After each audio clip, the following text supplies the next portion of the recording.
My name is Christian Achaleke. I'm from the Republic of Cameroon. It's indeed an honor to have been selected to join this team of individuals to contribute this work, which is, I believe, it's a masterpiece when it comes to reflecting on post-conflict reconstruction and development. As a practitioner, having worked on the field for the past 16 years and being a young person, I decided to title my contribution as preventing violent extremism in Cameroon, the role of young people in the fight against the Boko Haram insurgency. My previous works around this conversation had always been to be able to analyze and reflect on how young people are strategic. And before, I'd worked on the context of Nigeria, and I thought of Cameroon being an interesting conversation around Boko Haram because we are in a context where young people are only seen as troublemakers, young people are only seen as part of the problem, and many times we don't ask why do young people do not join Boko Haram, because many of the publications out there only looks at this from the perspective of young people being part of the trouble. So as a young person who have worked on the field and have seen real change that young people do contribute, I decided to frame my contribution in this regard, and ensuring that I link it with the 2024 post-conflict and reconstruction and development policy, which was developed by the African Union. And a key aspect in this policy, I must say, reinforced the importance of having young people at the forefront of peace building. The way in which I was able to frame this work, I had to look at different perspective and contributions, but ensuring that this is tied to the 2024 policy on post-conflict reconstruction and development by the African Union, at the same time linked to the Continental Framework on Youth, Peace and Security, most especially because in my time I served as the Youth Ambassador for Peace to Central Africa region. A core reflection was how do we link all of this. Within this work, the literature review, I basically looked at the reflections around what radicalization looks like, what terrorism looks like, what violent extremism looks like. But the peculiarity in my literature review was reflecting on young people as victims and young people as perpetrators, as well as young people as peace builders, where I had to look at several other publications who have reflected on young people in these three different dimensions. And concluding with this, it was evident that young people as peace builders, it's a resounding reflection which needs to be edified. Now, going into key findings, I had to frame the conversation why young people resist Boko Haram. This is very important because if we look very close, we realize that it's a few 2-3% of young people who actually join Boko Haram.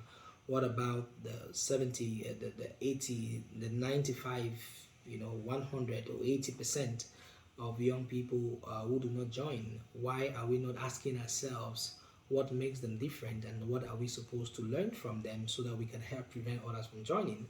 And when I was reflecting on these based on my field work, because the peculiarity of my work was I had to merge both field work and also Dex research, and I came to realize that the role of family is very important in this conversation.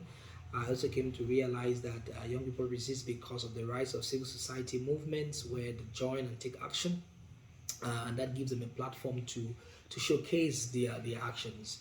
I also noted the role of stabilization, recovery, and resilience opportunities that are put in place by partners. And I should say that the Lake Chad Basin Commission, has been able to support processes like this within this region.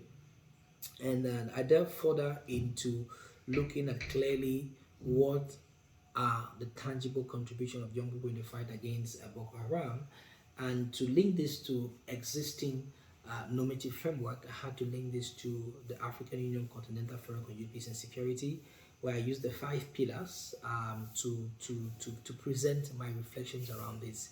And these reflections focused on engagement, protection, prevention, partnership and coordination, and of course disengagement and reintegration.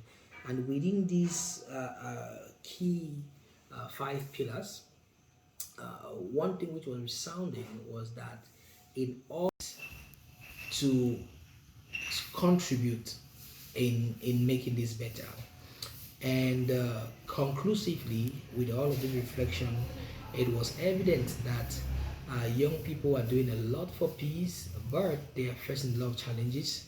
And that's why I concluded my reflection by making key proposals on how to improve young people's participation in peace building, amongst which the need to recognize and invest in young people's efforts is very important.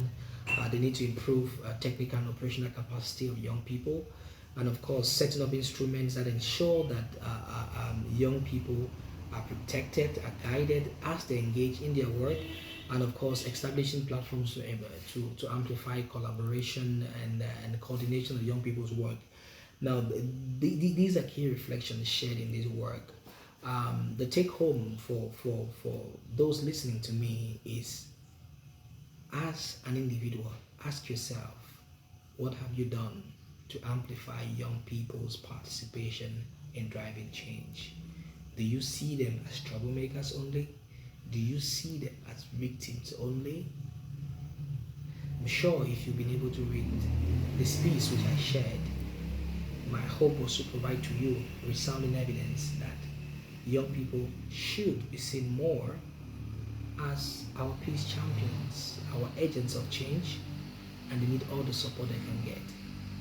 Sincerely, as a young person, I'm indeed very humbled to have been part of this, and I'm hoping that my message, my reflection will be able to help contribute and shape in elevating African Union's work, and of course putting young people as a strategic partner in making our continent safe, secure, and prosperous. With young people, I'm sure we can fight violent extremism, I'm sure we can fight terrorism, and I'm very sure we can bring peace in our communities. Thank you very much.